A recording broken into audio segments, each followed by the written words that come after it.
जिले की आईपीएस अधिकारी नंदिता कुमारी एक ऑटो में बैठकर अपने घर जा रही थी। ऑटो ड्राइवर को यह बिल्कुल अंदाजा नहीं था कि जो महिला उसकी ऑटो में बैठी हुई है वह कोई आम महिला नहीं बल्कि जिले की आईपीएस अधिकारी हैं। नंदिता लाल रंग की साड़ी पहनी हुई थी और देखने में वह बिल्कुल एक आम सी महिला लग रही थी। वह अपने भाई की शादी में शामिल होने के लिए छुट्टी लेकर अपने घर जा रही थी। नंदिता ने सोचा कि अपने भाई की शादी में वह आईपीएस अधिकारी के रूप में नहीं बल्कि सिर्फ एक बहन के तौर पर जाएंगी। ऑटो चलाते हुए ड्राइवर ने कहा, मैडम, आपकी वजह से मैं इस रास्ते से जा रहा हूं, वरना मैं इस रास्ते से बहुत कम जाता हूं। आईपीएस अधिकारी नंदिता ने ऑटो वाले से पूछा, लेकिन ऐसा क्यों भैया, इस रास्ते में क्या प्रॉब्लम है? ऑटो ड्राइवर ने कहा, मैडम, इस रास्ते पर कुछ पुलिस वाले खड़े रहते हैं। हमारे इस इलाके का जो इंस्पेक्टर है वह ऑटो का चालान बिना वजह काटता है और ऑटो वालों से बिना किसी गलती के पैसे वसूलता है, और अगर इंस्पेक्टर की बात नहीं मानते तो वह लोगों के साथ मारपीट करता है। आज पता नहीं मेरे किस्मत में क्या लिखा है। ऊपर वाला करे कि इस टाइम पर वह इंस्पेक्टर रास्ते में ना मिले, वरना वह बिना गलती के मुझसे पैसे वसूल करेगा। आईपीएस नंदिता मन ही मन सोच रही थी, क्या सच में यह ऑटो ड्राइवर जो कह रहा है वह सच है? क्या वाकई यहां के थाने का इंस्पेक्टर इतना गलत काम करता है? थोड़ी ही दूर आगे बढ़ने पर उन्होंने देखा कि सड़क के किनारे इंस्पेक्टर दिलीप राणा अपने साथियों के साथ खड़ा था और वाहनों की चेकिंग कर रहा था। जैसे ही ऑटो उनके सामने पहुंचा, इंस्पेक्टर दिलीप राणा ने लाठी से इशारा करके ऑटो को रोक दिया। फिर इंस्पेक्टर दिलीप गुस्से में बोला, अरे ओ पायलट, नीचे उतर। तेरे बाप की सड़क है क्या? इतनी तेज स्पीड में ऑटो चला रहा है, कानून का कोई डर नहीं है क्या? चल अब जल्दी से 5,000 का चालान भर। इतना कहकर इंस्पेक्टर ने चालान बुक निकाल ली। ड्राइवर मोहन डरते हुए बोला, साहब, मैंने कोई नियम नहीं तोड़ा, आप किस बात का चालान काट रहे हैं? कृपया ऐसा मत कीजिए, मेरी कोई गलती नहीं है और अभी मेरे पास इतने पैसे भी नहीं है। मैं आपको 5,000 रुपए कहां से दूं? यह सुनकर इंस्पेक्टर दिलीप और भड़क गया। उसने ऊंची आवाज में कहा, ज्यादा जुबान मत चला मेरे सामने। पैसे नहीं है तो ऑटो क्या फ्री में चलाता है? जल्दी से ऑटो के कागज निकाल, कहीं यह ऑटो चोरी का तो नहीं है? ड्राइवर ने जल्दी से सारे कागज निकाल कर दिखा दिए। कागज बिल्कुल ठीक थे, सब कुछ पूरा था, लेकिन इंस्पेक्टर दिलीप ने फिर भी कहा, कागज तो सही है लेकिन चालान तो भरना ही पड़ेगा। अब 5 नहीं तो 3,000 ही दे दे, वरना तेरी यह ऑटो अभी सीज कर दूंगा। पास ही खड़ी आईपीएस नंदिता नेगी यह सब कुछ ध्यान से देख और सुन रही थी। उन्होंने देखा कि किस तरह इंस्पेक्टर दिलीप सिंह राणा एक गरीब और मेहनती ऑटो ड्राइवर को बिना वजह परेशान कर रहा था, उससे पैसे वसूलने की कोशिश कर रहा था। उनके मन में गुस्सा तो आया, पर उन्होंने खुद को शांत रखा ताकि पहले पूरी सच्चाई समझ सकें और फिर सही समय पर कार्रवाई कर सकें। ऑटो ड्राइवर ने डरते हुए इंस्पेक्टर दिलीप से कहा, साहब, इतने पैसे मैं कहां से लाऊं? अभी तक तो सिर्फ 300 रुपए की ही कमाई हुई है, मैं कैसे आपको 3,000 दूं? कृपया छोड़ दीजिए साहब, जाने दीजिए। मेरे छोटे छोटे बच्चे हैं, मैं गरीब आदमी हूं, दिन भर मेहनत करके अपने परिवार का पेट पालता हूं, मुझ पर रहम कीजिए साहब। लेकिन इंस्पेक्टर दिलीप राणा को जरा भी दया नहीं आई। वह गुस्से में भर उठा। उसने ड्राइवर का गिरेबान पकड़कर उसे बुरी तरफ मारने लगा और चिल्लाते हुए बोला, जब पैसे नहीं है तो ऑटो क्यों चलाता है? तेरे बाप की सड़क है क्या जो इतनी स्पीड में ऑटो चलाएगा? ऊपर से मुझसे जुबान लड़ाता है। चल, तुझे थाने का मजा चखाते हैं। इतना सुनते ही आईपीएस नंदिता खुद को रोक नहीं पाई। वह तुरंत आगे बढ़ी और इंस्पेक्टर के सामने खड़ी होकर बोली, इंस्पेक्टर, आप बिल्कुल गलत कर रहे हैं। जब ड्राइवर ने कोई गलती नहीं की तो आप उसका चालान क्यों काट रहे हैं? ऊपर से आपने उसके साथ मारपीट किया, यह कानून का उल्लंघन है। आपको कोई हक नहीं है किसी गरीब पर इस तरह का अत्याचार करने का, इसे जाने दीजिए। इंस्पेक्टर दिलीप राणा पहले से ही गुस्से में था। नंदिता की बात सुनकर वह और भड़क गया। उसने ताव में आकर कहा, अच्छा, अब तू मुझे सिखाएगी कि कानून क्या होता है? बहुत जुबान चल रही है तेरी, लगता है तुझे भी जेल की हवा खिलानी पड़ेगी। चल, अब दोनों एक साथ जेल में रहना, वहीं चलाना अपनी जुबान। नंदिता का चेहरा गुस्से से लाल हो गया, पर उन्होंने अपने आप पर काबू रखा। वह देखना चाहती थी कि यह इंस्पेक्टर आखिर किस हद तक गिर सकता है। इंस्पेक्टर दिलीप को यह जरा भी अंदाजा नहीं था कि उसके सामने खड़ी यह साधारण सी साड़ी पहनी महिला कोई आम औरत नहीं बल्कि जिले की आईपीएस अधिकारी नंदिता कुमारी है। दिलीप राणा ने अपने साथियों को आदेश दिया, चलो, दोनों को थाने ले चलो, वहीं देखेंगे इन दोनों की कितनी जुबान चलती है। तभी 2 पुरुष कांस्टेबल और 2 महिला कांस्टेबल तुरंत आगे बढ़े और उन्होंने ड्राइवर और आईपीएस नंदिता को पकड़ लिया। जब वे थाने पहुंचे तो इंस्पेक्टर दिलीप सिंह ने कहा, इन्हें यहीं बैठा दो, अब यहां देखते हैं ये दोनों क्या करते हैं, इनकी औकात तो इन्हें दिखानी पड़ेगी। हवलदारों ने दोनों को एक बेंच पर बैठा दिया। दिलीप सिंह राणा कुर्सी पर बैठा ही था कि तभी उसका मोबाइल पर एक कॉल आया। उसने कॉल उठाते हुए कहा, हाँ, आपका सब काम हो जाएगा, उस केस में आपका नाम नहीं आएगा, बस मेरे पैसे तैयार रखना, टेंशन मत लो, मैं आपका सारा काम कर दूंगा। आईपीएस नंदिता कुमारी और ऑटो ड्राइवर दोनों बैठकर यह सब सुन रहे थे। नंदिता मन ही मन सोच रही थी, यह इंस्पेक्टर न केवल सड़कों पर लोगों को परेशान करता है, बल्कि थाने के अंदर भी रिश्वत लेकर काम निपटाता है। वह गरीबों को लूटता है और उनका हक मारता है। नंदिता ने गुस्से को दबाए रखा। वे जानती थी कि अभी तात्कालिक गुस्से में कुछ करना ठीक नहीं होगा।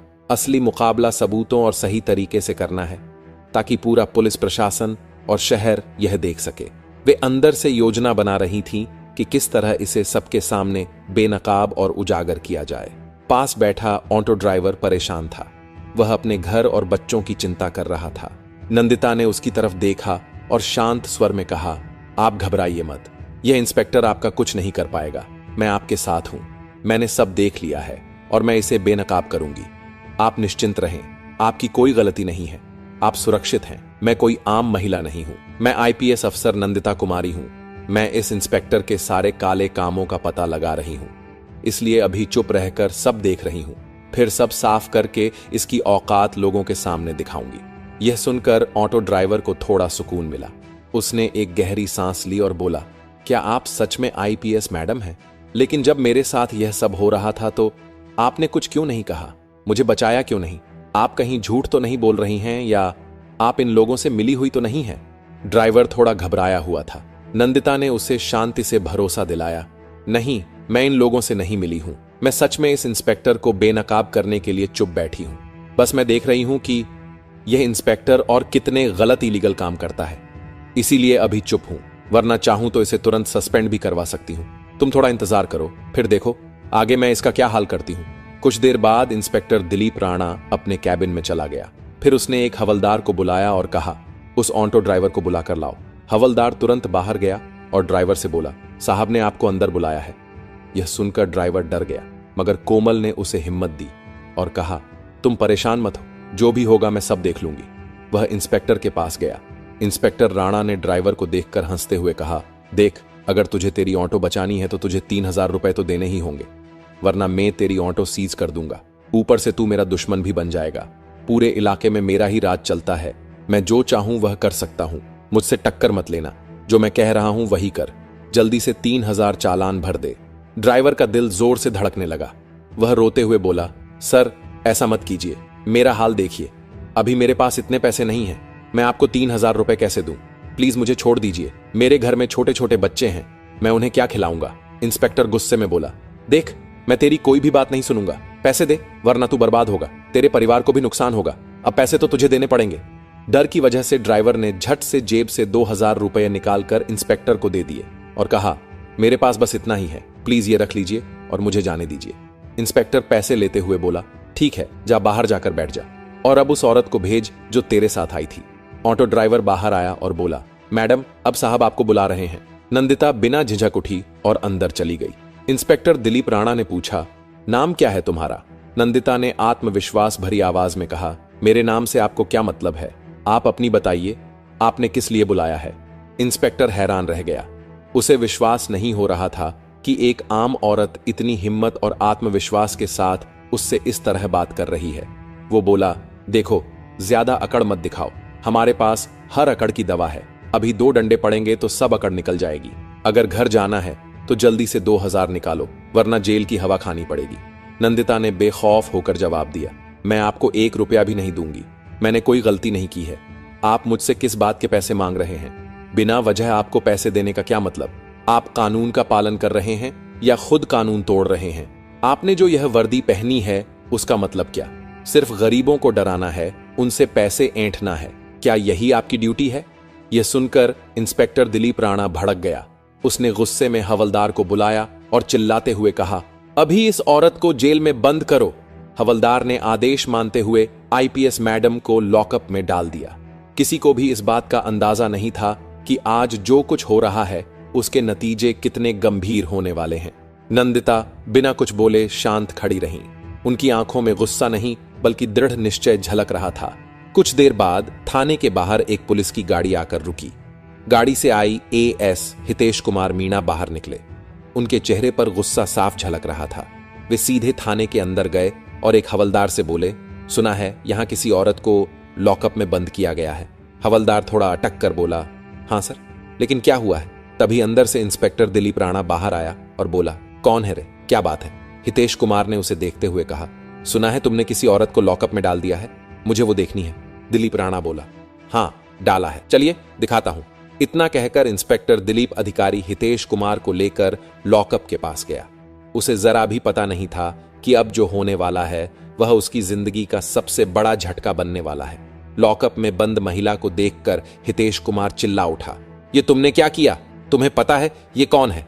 ये हमारी जिले की आईपीएस मैडम है। तुमने इनको लॉकअप में डाल दिया? दिलीप सिंह के पैरों तले जमीन खिसक गई। वह डरते हुए बोला, ये आईपीएस मैडम है, मुझे बिल्कुल अंदाजा नहीं था। हितेश कुमार ने तुरंत हवलदार को इशारा किया। हवलदार ने लॉकअप खोला और नंदिता बाहर आई। नंदिता ने शांत और ठंडी आवाज में पूरी बात हितेश को बताई कि कैसे दिलीप राणा ने ओमांटो ड्राइवर को रोककर पैसे मांगे, कैसे उसने ड्राइवर के साथ मारपीट की, कैसे उसने उन्हें और ड्राइवर को थाने ले जाकर परेशान किया और बाद में लॉकअप में बंद कर दिया। नंदिता ने बताया कि वे सब कुछ देख रही थीं ताकि इस इंस्पेक्टर की करतूतों को साबित किया जा सके। हितेश समझ गया कि मामला बहुत गंभीर है। वह तत्काल बाहर निकले, आगे की कार्यवाही शुरू की। सबसे पहले उन्होंने आधिकारिक चैनलों के जरिए अपने वरिष्ठ अधिकारी एएसपी सीओ को मामले की जानकारी भेजी। फोन पर सूचना के साथ लिखित रिपोर्ट भी भेजी गई ताकि हर कदम का रिकॉर्ड रहे। एएसपी ने रिपोर्ट देखकर स्थिति गंभीर पाई और उन्होंने जिले के प्रशासन को नियमों के अनुसार आधिकारिक सूचना भेजी। जिलाधिकारी डीएम को आधिकारिक माध्यम से मामले की जानकारी दी गई और कहा गया कि यह मामला तत्काल उच्च स्तरीय जांच मांगता है। डीएम और एसपी दोनों ही मामले की गंभीरता देखते हुए थाने पर पहुंचे। डीएम थाने पर आए और वहां का पूरा मामला देखा। डीएम ने दिलीप राणा से पूछा, तुमने किस अधिकार से किसी महिला को इस तरह थाने में ठहराया और बिना वजह लॉकअप में डाला? डीएम ने स्पष्ट कहा कि यह कार्य कानून का उल्लंघन है। गरीब नागरिकों से रिश्वत मांगना और जानबूझकर पिटाई करना आपराधिक कृत्य है। उन्होंने तुरंत निर्देश दिया कि मामले की जांच कराई जाए, संबंधित के खिलाफ आपराधिक कार्यवाही और अनुशासनात्मक कदम उठाए जाए और तत्काल प्रभाव से संरक्षण हेतु कदम उठाए जाए ताकि पीड़ितों को न्याय मिल सके। नंदिता ने कहा कि वह इस मामले में गवाही देंगी और साथ में ऑटो ड्राइवर भी गवाही देगा। डीएम ने कहा कि आज ही विस्तृत जांच और कार्रवाई के आदेश दिए जाएंगे ताकि आगे कोई भी ऐसे दुरुपयोग की हिम्मत न करे।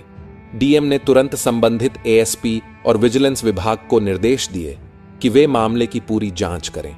उन्होंने कहा कि इंस्पेक्टर दिलीप सिंह राणा के खिलाफ तुरंत अनुशासनात्मक और आपराधिक कार्रवाई की जाए और पीड़ित ऑटो ड्राइवर और आईपीएस नंदिता कुमारी को इंसाफ दिलाया जाए। नंदिता ने डीएम को पूरी घटना विस्तार से बताई। उन्होंने कहा कि यह सिर्फ उनका मामला नहीं है, बल्कि जिले के कई गरीब और छोटे व्यवसाय लोग इसी तरह के अत्याचारों के शिकार होते हैं। उन्होंने अपना बयान आधिकारिक रिपोर्ट में दर्ज करवाया ताकि कोई भी इसे दबा ना सके। ऑटो ड्राइवर से भी पूछताछ हुए। ड्राइवर ने डीएम और जांच अधिकारियों के सामने बताया कि किस तरह से दिलीप राणा ने बिना किसी कारण के चालान भरने और पैसे मांगने की धमकी दी। उसने बताया कि अगर उसने पैसे नहीं दिए होते तो उसका ऑटो सीज हो जाता और परिवार भूखा मर जाता। ऑटो ड्राइवर का बयान भी आधिकारिक फाइल में दर्ज किया गया। जांच शुरू हुई। विजिलेंस टीम ने थाने के रिकॉर्ड और सीसीटीवी फुटेज का अध्ययन किया। उन्होंने देखा कि दिलीप राणा कई बार ऑटो चालकों और गरीब लोगों को डराकर पैसे वसूलता रहा है। अगले दिन सूरज की पहली किरण के साथ शहर की सड़कों पर अधिकारियों की गाड़ियों की लाइन लग गई। एसपी कमिश्नर के साथ कई आईएएस आईपीएस अधिकारी थाने में प्रवेश किया। उन्हें देखकर इंस्पेक्टर दिलीप राणा के चेहरे का रंग उड़ गया। दिलीप राणा की कुछ भी नहीं सुनी गई और उसके हाथों में हथकड़ी डाल दी गई। एसपी कमिश्नर ने आईएएस अधिकारी हितेश को आदेश दिया और कहा दिलीप राणा को अभी इसी वक्त सलाखों के पीछे डाला जाए। जो कानून का उल्लंघन करेगा उसका यही हाल होएगा। और इसके बाद दिलीप राणा को सलाखों के पीछे डाल दिया गया।